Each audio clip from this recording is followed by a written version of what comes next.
Congressman, welcome. Well, it's great to be with you. Thank you very much. Wonderful to have you. So what can you tell us about the president's visit to the Hill earlier today? Well, the president's visit, was, as always, very entertaining. He's very gregarious. I don't know that we certainly get a flavor for what he thinks needs to happen. Those of us who are sitting in the negotiations and grinding through laboriously the policy and where the details are, we have a different view of what that looks like, right? Mm-hmm. So, and of course, what we have right now is, in my opinion, what I would describe to you as a self-imposed timeline that's forcing us to make some decisions that where we don't have complete information. We're still reviewing options, and we have to try and build a coalition of support, and we don't have that yet. And unfortunately, it looks like potentially the vote could come before we do, which is problematic. We'd like to have those things worked out. You don't want to.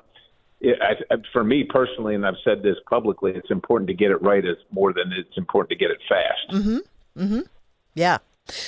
There seem to be a lot of sticking points. The debt limit, of course, the SALT cap, the spending cuts. Yeah, there just seem to be a lot of landmines around this bill.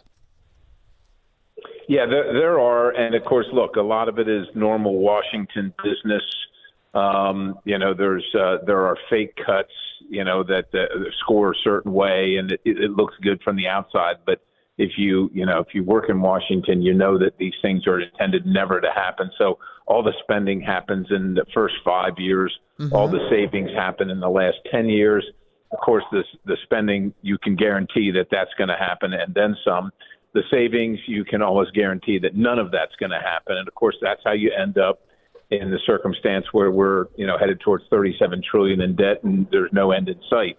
And we would like to work those things out. We need some time to do it. I think that this bill, in the interest of full disclosure, I was for a two-step process, but the speaker and the president were convinced that one bill was the way. Mm-hmm. And so, I can be supportive of that, but it still has to be a good bill. Not just big, but actually beautiful. And we have some work left to do on this one, in my opinion. Yeah. Indeed. Well, thank you for that very candid assessment. You've got some legislation to talk about, too. The No Kill Switches in Cars Act is interesting. Well, the fact that, you think about what your government, what's the limit of their authority over you, and what do we want them to do? And, we've got now, unfortunately, we couldn't get this stripped out before. Too many Republicans were okay with it, but now we have a mandate to put kill switches in vehicles, in new vehicles, and I would like to take them out. I mean, it's bad enough. You make the choice of whether you want Google or somebody else, Apple, following you around, knowing your every movement. But now when you're buying a car, of course, you're making that decision too. But you're not going to be able to get a car without a kill switch in it. So they can track your movements. Of course, they can shut the car off anytime they want to. And I just think that that's a broad, unacceptable overreach by the federal government. Mm-hmm. So we would like to see that. Reversed. Wow. And we're working on that. Yeah. Cool issue. Also, the Falun Gong Protection Act. What's that about? Well, a lot of people don't probably know this, and certainly don't know it as Falun Gong. Falun Gong is a religious practice by many Chinese nationals, whether they're in China or elsewhere. But in China, those practitioners of that faith are persecuted by the Chinese government, the Communist Party of China. And one of the ways they're persecuted in many ways, but one of the more horrific one is forced organ harvesting. And yes, I said that, and yes, it's exactly what you think it is. Just think of this: there is no waiting list in China if you need an organ. You don't have to wait if you have the money to get one. And so what that indicates is that they're taking viable organs from live people and selling them on the open market. And of course, they're using it to persecute their political rivals or the people that they just disagree with.